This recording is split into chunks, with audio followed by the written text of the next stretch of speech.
Hi, and welcome to the turbulent world with me, James M. Dorsey, as your host.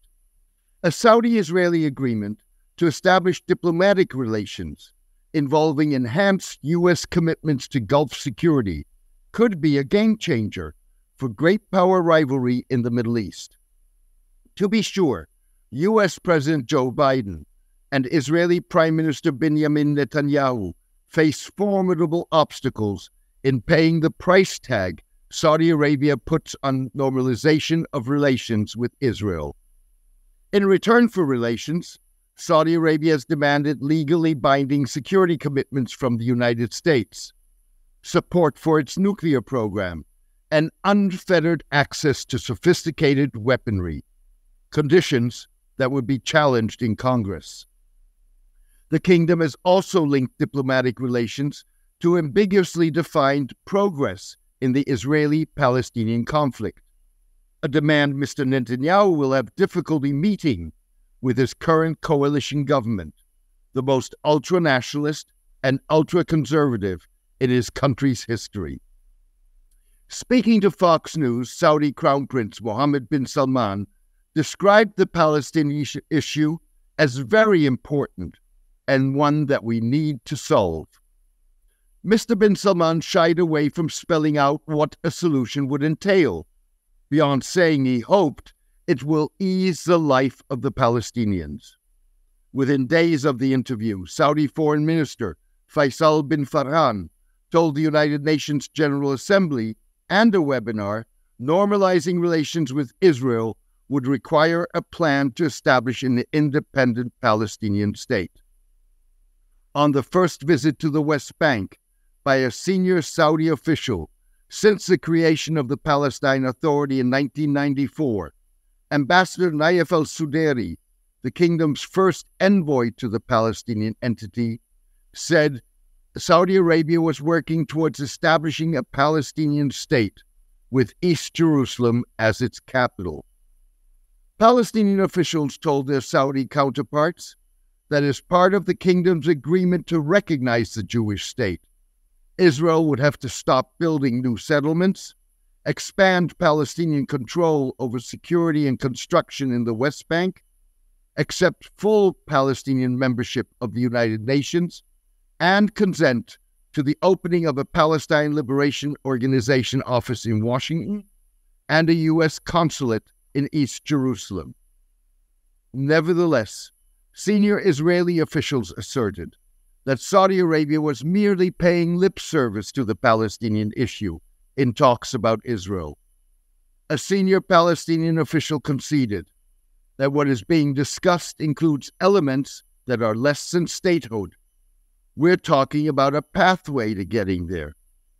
The obstacles haven't prevented Messieurs bin Salman and Netanyahu from raising heightened expectations recently by suggesting significant progress in agreeing on the terms of a U.S.-Saudi-Israeli deal. Speaking to Fox News, Mr. bin Salman said his country and Israel were getting closer daily to establishing formal relations. Mr. Netanyahu was equally ebullient at the UN General Assembly. Largely overlooked in public discussions about a possible Saudi-Israeli normalization of relations is the fact that the Saudi demands signal that the kingdom, like the United Arab Emirates, which is requesting an ironclad security arrangement with the United States, prefers the U.S. rather than China to be its security partner for the foreseeable future. Isn't it interesting? When you look at MBS's ask from us, they start with he wants a defense treaty with us.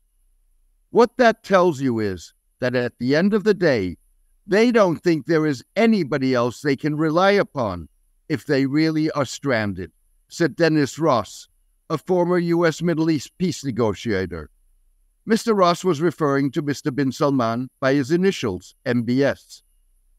Former U.S. National Security Council official Kirsten Fontenrose argued that Mr. bin Salman had created a situation where he could forcefully argue for a binding security arrangement even if efforts to forge a deal with Israel failed. MBS looks at this and says, right now, it looks like the sticking point is Israeli politics. So even if I don't get this, I look like the good guy. I expect there will be pressure from the Saudis moving forward, even if we don't get normalization to follow through, saying, well, we have arrived so closely on some of these ideas on a U.S. security pact. We've done so much work on civilian nuclear cooperation. Why don't we just continue this? Mrs. Fontenrose said.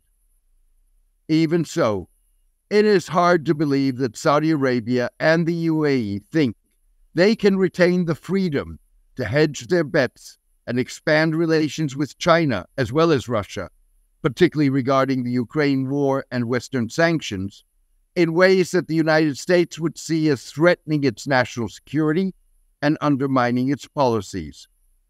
While the United States would not likely disrupt the Gulf states' economic and trade ties with China, the Gulf's largest trading partner, it would limit Saudi and UAE cooperation with China on geopolitical issues, nuclear development, technology collaboration, and arms acquisition.